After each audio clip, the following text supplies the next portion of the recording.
Hello foodies, welcome to my channel. నేను మీ మేఘన, మేఘాస్ food.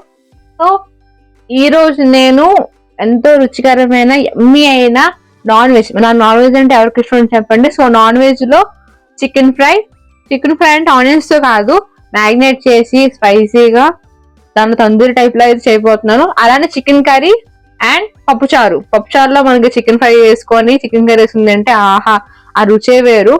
So ఈ రోజు ఆ రెసిపీ అయితే చేయబోతున్నాను. నాతో పాటు మీరు తప్పకుండా చూసండి. అలానే చాలా మంది వీడియో చూస్తున్నారు కానీ లైక్ చేసి సబ్స్క్రైబ్ చేసుకోవట్లేదు. ప్లీజ్ నా కోసం లైక్ చేసి నా వీడియో స్కిప్ చేయకుండా చూసి సబ్స్క్రైబ్ అయితే చేసుకుంటే చాలా మంది అయితే చేసుకున్నారు. వాళ్ళకి థ్యాంక్ యూ చేసుకున్నందుకు. సో అలానే నేను ఇంకా ఎంకరేజ్ చేసి సపోర్ట్ చేయడం మనస్ఫూర్తిగా కోరుకుంటున్నాను. సో అలానే నా వీడియోని చూడని వాళ్ళు చూసి వెళ్ళిపోతున్నారు. కొంచెం ప్లీజ్ లైక్ చేసి సబ్స్క్రైబ్ చేసుకోండి. అలానే నా వీడియోలో ఏమైనా తప్పున్నా నాకు ఏమైనా నచ్చినా నా కామెంట్ సెక్షన్ అయితే మెన్షన్ చేయడం మర్చిపోవద్దు. నేను ఏమనుకోను, నేను ఎప్పుడో ఇస్తాను. నా సపోర్ట్ మీరు ఎప్పుడు అలా పెడుతున్నారంటే నాకు సపోర్ట్ చేస్తున్నట్టే నేను అనుకుంటా. ప్లీజ్ ఇప్పుడైతే వీడియోలోకి అయితే వెళ్ళిపోదాం. ఎమ్మి అయిన పప్పుచారు, చికెన్ కర్రీ అయితే చూసేద్దాం. Let's start. నేనైతే కేజీ చికెన్ అయితే తీసుకున్నాను. హాఫ్ కేజీ అయితే మ్యారినేట్ చేసి పెట్టుకోవడానికి, హాఫ్ కేజీ అయితే కర్రీలోకి.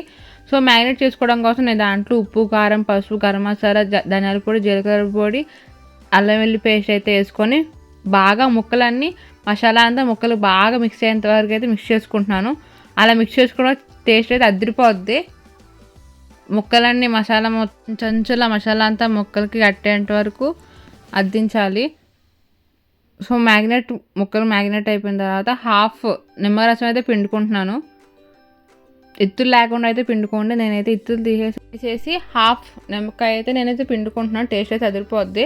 ఒక అరగంట సేపు అయితే మ్యాగ్నేట్ అయితే చేసుకున్నాను మూత పెట్టేసుకొని. సో పక్కనైతే నేను పప్పుచారు అయితే పెట్టేసుకున్నాను. పప్పుచారులో టమాటా, ఉల్లిపాయ, క్యారెట్, పచ్చిమిర్చి, ఉప్పు, కారం, పసుపు అన్నీ మిక్స్ కొట్టేసి పప్పుచారు అయితే నేను డాన్స్ చేపిస్తాను.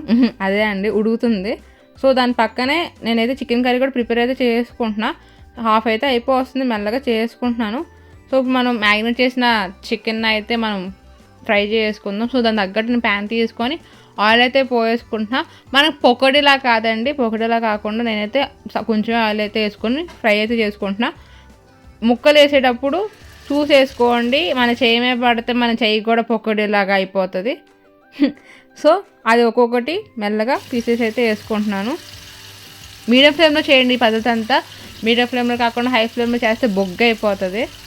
పైన అంతా బొగ్గులా అయిపోయి లోపల అయితే మెత్తగా ఉండి ఉడకదు. సో మీడియం ఫ్లేమ్లో అయితే 10 మినిట్స్ అయితే ఫ్రై చేసుకోండి. ముక్కలన్నీ నేను మంచిగా వేసుకున్నా. నేనైతే పెద్ద ముక్కలు చిన్నగా తీసుకోండి. ఒక పక్కన ఇది ఫ్రై అయిపోతుంది, ఒక పక్కన కర్రీ అయిపోతుంది. కర్రీ కూడా అయిపోయింది. ఒక పక్కన ఇది రెండు కలిపి అయితే నేను ఫ్రై అయితే చేసుకుంటున్నాను. రెండు ఒకసారి ప్రిపేర్ చేసుకుంటున్నాను. సో 10 మినిట్స్ అయిన తర్వాత ముక్కలు కూడా ఒక సైడ్ అయితే తిప్పాను. నేను అది వీడియో తీయడం మర్చిపోయాను. సో ఒక సైడ్ అయితే తిప్పేసాను. 10 మినిట్స్ పెట్టి ఇంకో సైడ్ కూడా తిప్పుతున్నాను. అలా మీడియం ఫ్లేమ్లో పెట్టుకొని 10 మినిట్స్ అయితే తిప్పుకొని మంచిగా ఫ్రై చేసుకొని ఎంతోసేపు పట్టదు. మ్యాక్సిమం అయితే 15 మినిట్స్ 20 మినిట్స్లో అయితే అయిపోద్ది ఫ్రై. ఎంతో కాదు కదా, డీప్ ఫ్రై అయినాయి కదా, ఆయిల్లో వేయించడమే కదా, ఎంతసేపు అయిపోద్ది. సో హ్యాపీగా నేను అటు సైడ్ అయితే మంచిగా తిప్పేసుకుని ఫ్రై అయితే చేసుకుంటున్నా. సో ఇటు సైడ్ కూడా తిప్పి నేనైతే 10 మినిట్స్ అయితే ఉంచుకున్నాను.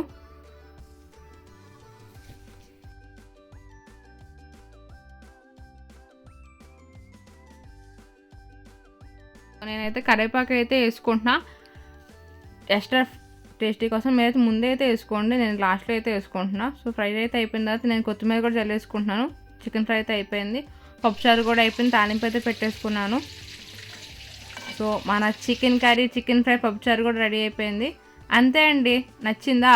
మీరు కూడా తప్పకుండా ట్రై చేసి ఎలా ఉందో కామెంట్ సెక్షన్లో మెన్షన్ చేయండి.